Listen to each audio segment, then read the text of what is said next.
Hello everyone, my name is Mehek. Welcome back. I hope you guys are doing fine and safe, and I hope you guys are reading. Before we move on to the book, I just quickly want to say that if you're here watching this video, thank you so much. It means a lot to me. Each time you come back saying that thank you for your reviews and I picked up this book, it means a lot to me, and I'm so grateful. So thank you so much.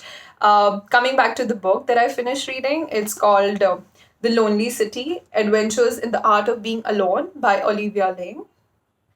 Now, as a person, I enjoy being alone. I love being alone, and I've also had moments when I felt lonely, both in a happy and a sad way. And that's the reason the idea of this book really interested me, and I thought, why not read more about it? The book basically addresses the art of embracing loneliness, living in this big city that we all live in, or like I like to say, the concrete jungle. Like the author beautifully says, she says that you can be lonely anywhere, but there's a unique flavor of being lonely in a big city when you're surrounded by millions of people. So loneliness need not be just physical solitude. It also means when there's absence of connection, intimacy, closeness, or kinship with the people around you. When there's absence of all that, you can also feel lonely at that time.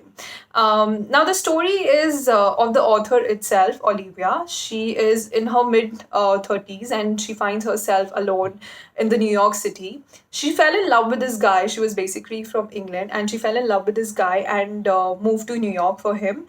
That's when the guy, somehow changed his mind, and the author found herself alone and lonely in the city. And that's how, every day she started battling loneliness, and that's how she wrote this book.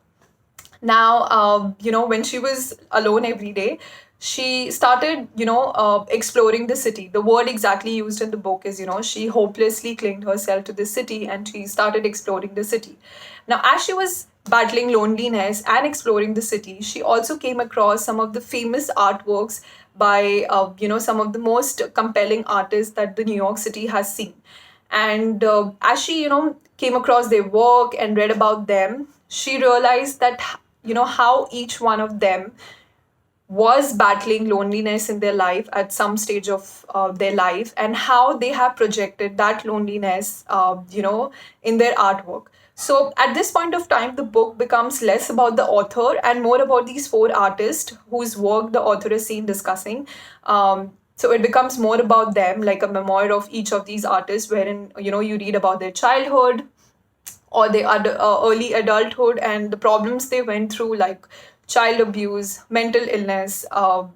They had some of them. One of them was a gay, and he was suffering through AIDS. And at that moment, when there was no cure, he was basically left because he was a gay and had AIDS. He was basically left into isolation. And other things, like broken relationship and anything, which basically didn't make them feel fit in the society. So because of all these things, how each one of them suffered and battled loneliness, and how they found solace in their artwork and projected that painful times and painful loneliness in their artwork. And only if someone could closely see these artwork and analyze, could they see the pain in those paintings, which clearly the author saw it because she herself was going through. So as basically the book is pretty much about these four artists then and their artwork, and how each of them has projected loneliness in their artworks. So yeah, as you go on, the author basically recovers through these paintings and reading about the loneliness that these artists have also shared. So she recovers and she realizes that like loneliness is not something that you can always recover from by finding someone or by falling in love again. It is you basically need to befriend yourself, your own self. You need to be kind to yourself, and you have to open to new experiences. She also says, it also doesn't mean that being lonely, as she goes through these artists and their artwork and she reads about them, she also realizes that loneliness doesn't always mean that you have failed. In no way it means that you have failed. It only means that you're human, and you feel, and that you're alive, and it's the part of the whole process. So yeah, that is how she, rediscovers herself and, finds solace in these artworks. So yeah, that is what pretty much the flow of the book.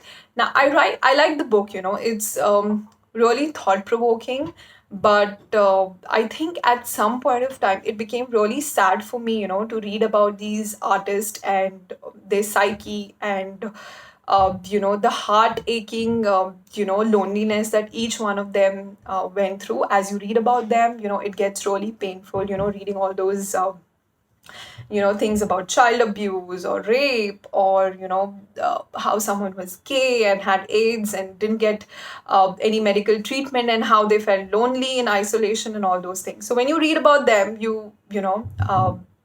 yeah, it really pains you. So yeah, that was one thing. Another thing, I honestly hope that this book was more about the author, like more about Olivia and her journey in this big city, how she overcame loneliness and what advice she would want to give to someone who is in the same situation. So I thought, personally, it's going to be more about her story.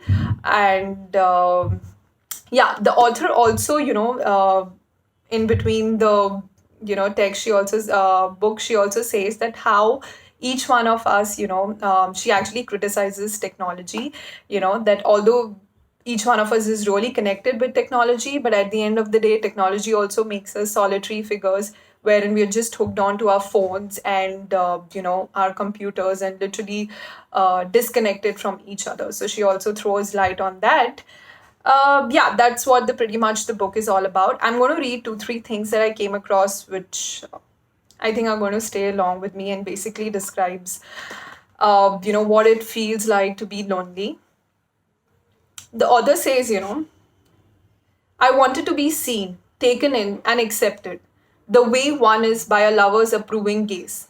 At the same time, I felt dangerously exposed, wary of judgment, particularly in situations where being alone felt awkward or wrong. So, a person who goes through loneliness, you might feel this.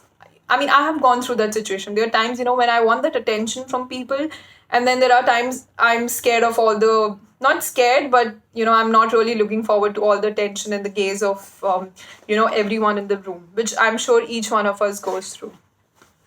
Another interesting term that she's used to describe, the city or each one of us, she says is, that the room was sealed, an urban aquarium, a glass cell.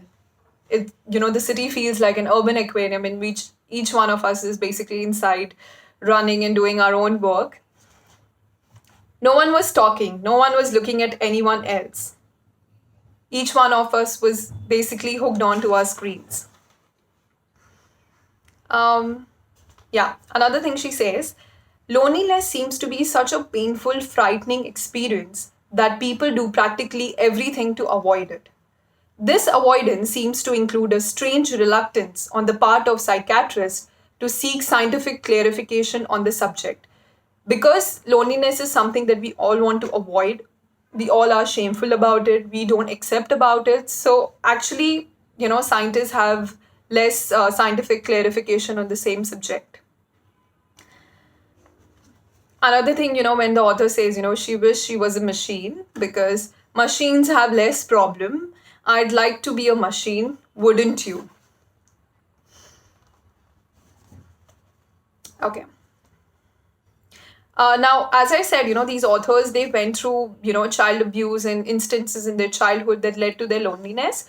So the author says what this means is, in practice, is that children who have had problematic attachment experiences, are far more likely to suffer episodes of rejection than their peers. And all this can lead to loneliness. So, any instances that you've had in your childhood or growing up years, could lead to this feeling of rejection that you're feeling right now. Yeah, so that's about it. So I think the book also sheds light upon, I mean, it gives you some insights about what loneliness could feel like, what someone suffering through it, could feel like, then the emotions that they go through. Uh, yeah, I just want to say, to whoever watching this, if you've ever felt lonely in your life or if you're feeling, just know that you're not alone. Each one of us goes through the same thing. And yeah, I'm just sending lots of love and light to each and everyone who is watching this video. And that's all for now. I shall see you next week with a new book. Lots of love. Bye bye.